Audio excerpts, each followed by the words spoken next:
नमस्कार माझ्या शेतकरी मित्रांनो, स्वागत आहे तुमचे किसान ॲग्रो या यूट्यूब चॅनलमध्ये। तर मित्रांनो, आपण आज बघणार आहोत महाराष्ट्र राज्यातील कृषी उत्पन्न बाजार समिती पारनेर आणि राहता बाजार समितीचे कांदा बाजार भाव। तर मित्रांनो, दुपारनंतरची ही ताजी अपडेट आहे। व्हिडिओ पूर्णपणे बघा, कुठेही स्किप न करता, आणि चॅनलला नवीन असाल तर चॅनलला आत्ता सबस्क्राईब करा नवीन व्हिडिओच्या अपडेटसाठी। चला तर बघूया, अहमदनगर जिल्ह्यातील राहता आणि पारनेर बाजार समितीमध्ये आज दुपारनंतर उन्हाळ कांदा कसा निघाला आहे तो। तर राहता बाजार समिती कांदा आहे उन्हाळी, आवक 2852 क्विंटलची।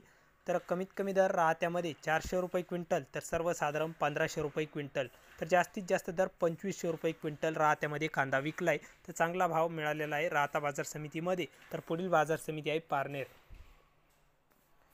तर मित्रांनो, पारनेर बाजार समितीमध्ये कांदा आहे उन्हाळ कांद्याला आवक 12641 क्विंटलची। तर आवक चांगल्या प्रमाणात बघायला मिळत असून कमीत कमी दर इथे 500 रुपये क्विंटल, तर सर्वसाधारण 1900 रुपये क्विंटल सर्वसाधारण, तर जास्तीत जास्त 2600 रुपये क्विंटल पारनेरमध्ये कांदा विकलाय। तर चांगली वाढ बघायला मिळालेली आहे।